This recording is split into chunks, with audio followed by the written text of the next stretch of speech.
ये सब्जी बना रहा है खुद के लिए। यहाँ पर क्या क्या दे रहा है, दे दिया क्या क्या।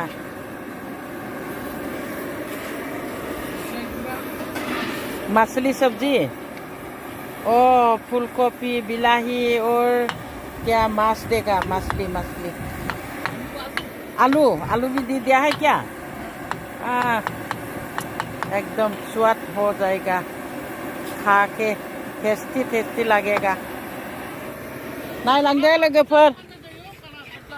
हाँ जाएगा तो जाएगा। इतना दुकान है, सब मिठाई का, सब एक ही मिठाई है ना। ये बुनिया है, रंगा रंगा, गजा गजा, गदै गदै, नै भुजिया, नेमकी, खुरमा, भुजिया, रंगा रंगा, गदै गदै, गजा गजा।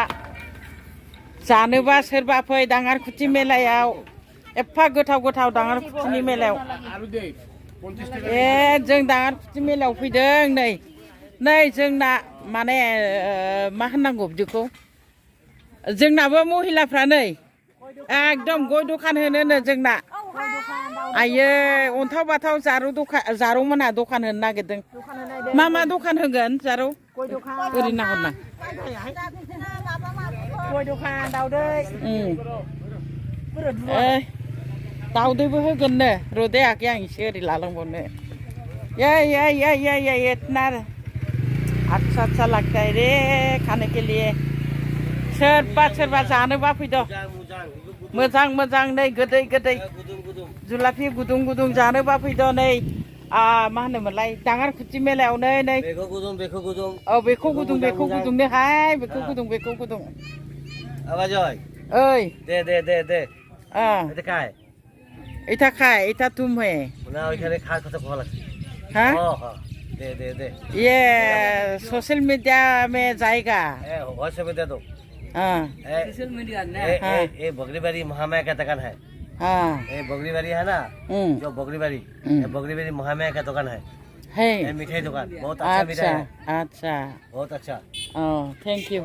नै आर दंबायो, आं थांनो हाला दे, आं मोनसे जायगायाव थांनो नागिरदों आलासि न'आव। नै नायदो ओइ, सब्सक्राइब करो ना तो देखेगा मेरा नाम में। हाँ करेगा, सब हमारे कारीगर को सब रखो।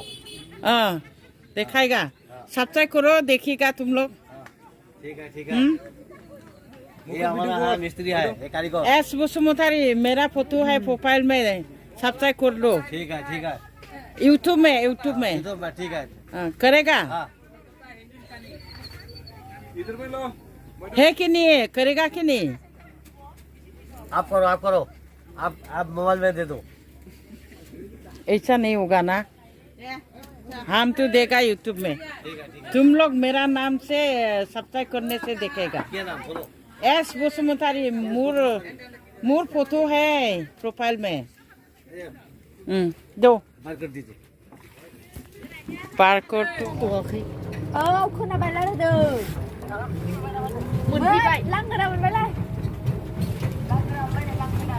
मोनफैबायहाय नै। आयंआ मालाय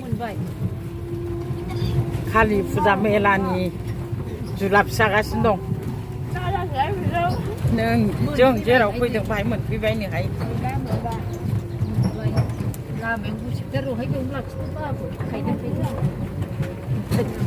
हाबजानायाव लांबाय थादोंबा। मोनबाय नै।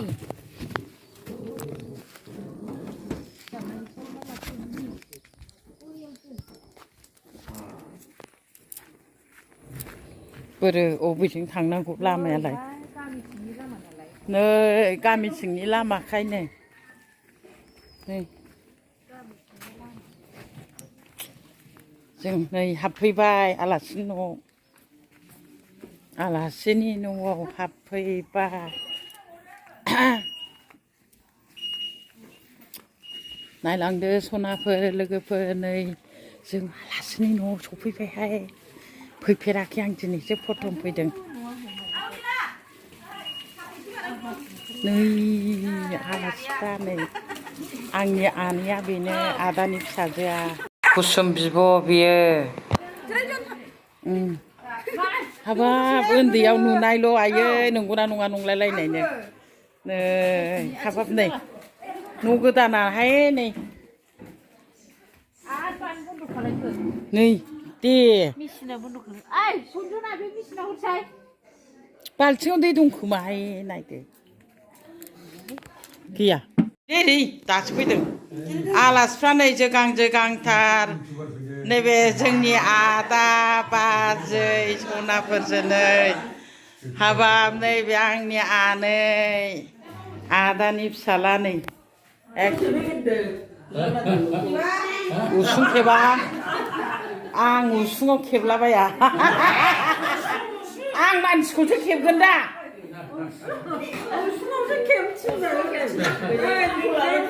आयै नै सोरनिबा अमा बेदरसो नै मादैया नै हरैबो आलासि दंथारो ओरैबो बिनिफ्रायनो खुलुमदोलै दे गोजोन्थों नै आंनि बिजामादै नै गोजोन्थों दे नै बे फिसौ नामा आयै हाब दांग्रा गिदिरथार आंनि फिसौआ नै आंनि आनैया हाबाब सना बाना फैनो मोनथारलायबाय आंहा नै थांनोसैयाव नै बिजामादैयाबो एकदम आरो मा होनबावगोन गोसोबायदि फुर्तियै मोनजानाय मानसिफ्रा बिदिनो जायो नै उदैखौ एसे देखायहरदो र' उदैयाबो नै फिसौआ मा क्लास मोनखो ए अबेहाय फरायदों दा हा अबे जायगायाव ए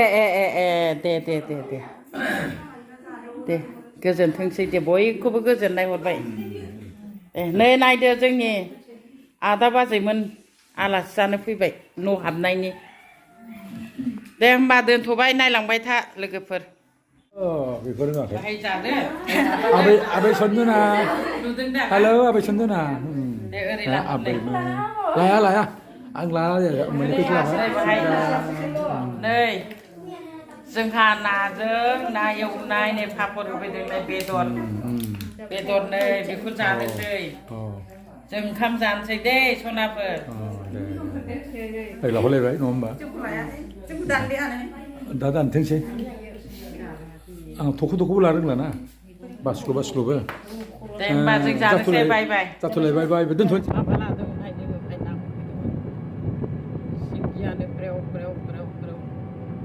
सानसेखालि सिंगि गावजानानैबो लोमजाहैलायलायदों बे दैयावनो होमबा बनरगाव खाग्राबारि गसखाथा गोखाबारि ज' फैलाजोबोमोनहाय जोङो ना हमनो सोरबा जे सोरबा फल' बे ओरै ना गुरग्राया बेखौ लानानै फैदोंमोन ओमफ्राय बाहायनो जि सिंगि हाबजादां ओरैथ' फैबाय थायो दस्रा समाव खाथिजों मुस्रिजों ओरै बोनायल'सो बे गसखाथायावहाय आंनि आनै सासे दङ आबै फिसाजो बेयो साहा दखान होयो माइफ्रा नै मोजां जादोंमोन दहायनि मोजां जानायखौसो लानो रोङाखिसै नै बाहाय बांद्राय मोजां जायाखै होनबाबो लाबाय आं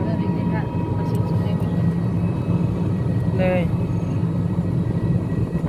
जोंनि लागो गसखाथाखौ बारबोनानै धावलिगुरि मोनफैबाय जों धावलिगुरिनि बे दुब्लिया जोंनि गसखाथाखौ बारबोबाय आंनि जन्म जायगा एम्फौआसो निखि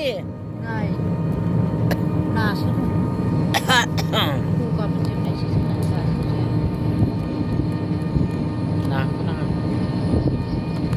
গৰুবিলাক ঘাঁহ খাইছে ইমান মানে য'ত ত'ত গৰুবিলাকে চাহ ঘাঁহ খাই আছে বৰ ধুনীয়া লাগিছে কিবা ফুটবল মেচ খেলা নিচিনা লাগিছে এইফালে গৈছে দাউলাবাৰী এইফালে গৈছে এইটো ৰাস্তাটো এতিয়া আমাৰ ৰাস্তাটো বৰ ধুনীয়া एकदम माने हाइ फाइ रास्ता दिवा लोगोफोर नायलांदो बाय बाय।